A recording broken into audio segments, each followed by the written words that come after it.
All right, guys, I'm gonna show you how to chop. Some of you asked, a couple people that follow asked. So the question was, all right, the subscriber does know how to use the machine, but he wants to know how I do it. Okay, there's two ways. Obviously, this is the first way. I'm gonna show you. I do it on the hardware this way, and then there's a way to do it, which is a time-saving way, sort of like a cheat way, on software. So if you have like a NPC or a machine or an Ableton Live, you can do this as well. But I'm gonna show you the first way first. So the first thing I do, obviously, I got my sample. Okay, so that's my sample that I'm using.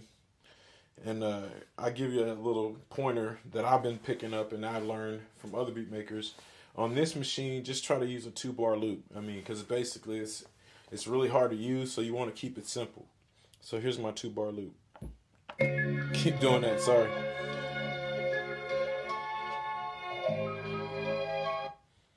So it's pretty simple, just 2 bars. I'll play it again.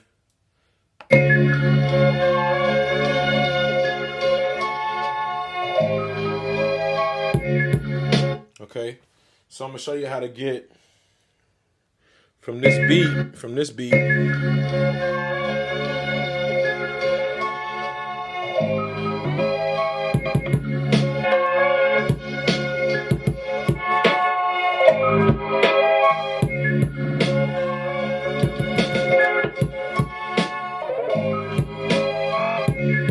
All right, so I'm gonna show you how to get that.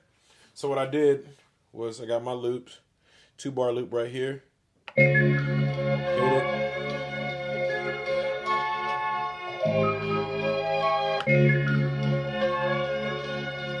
And so what I'm doing is making sure I got extras. I know it's 2 bars, but you want to give yourself like a I don't know, maybe a half a second. I don't know how to say that exactly, but you just want to give yourself a little bit left over so you can make sure in between you switching your hands that it doesn't just cut out.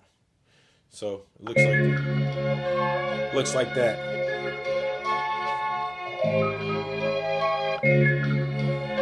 And it just keeps the sample perfect. And there's a change up.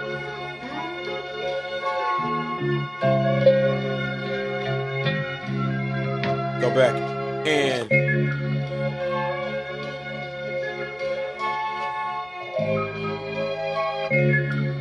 so what I did after that is I played that whole thing out. I like to do this sometimes where I just play the whole thing out and do my drums live. So that's all I did.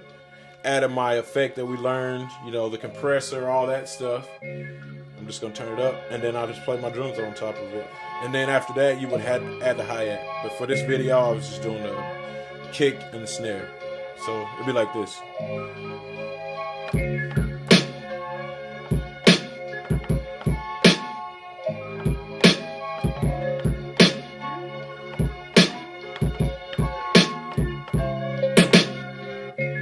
So, and so forth.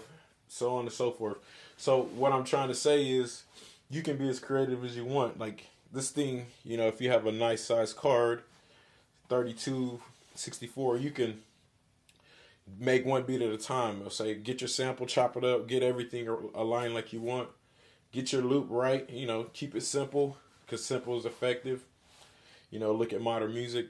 People don't do too complex. If you overproduce, then you lose interest, and rappers won't rap on your beats or whatever. So keep the loop simple. Once you get your loop, go back and put your effects on it.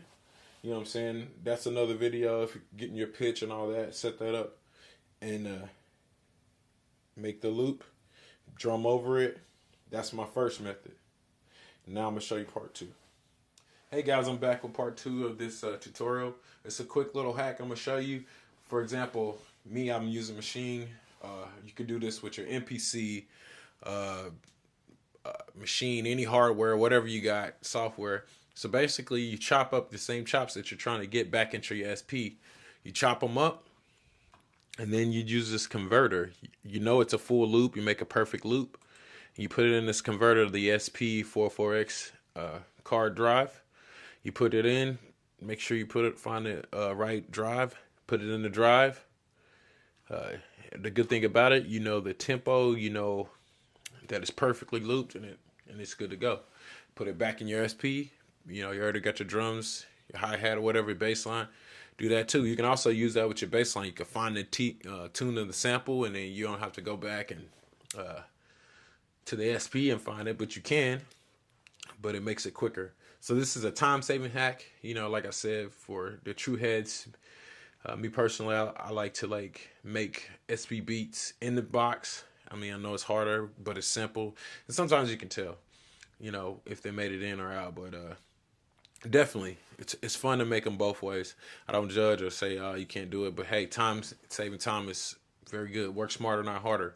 You know, Boom Bap Academy. That's what I say here. Work smarter, not harder. So use Ableton, use those guys. Get your sample, chop, and put it back in. If you still want to be the true head and make the beat in the box, that's fine too. But it's just a little simple hack. Thought you guys should know and show you how I do it.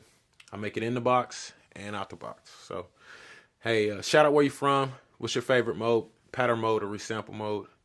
And any comments, questions, make sure you subscribe and peace.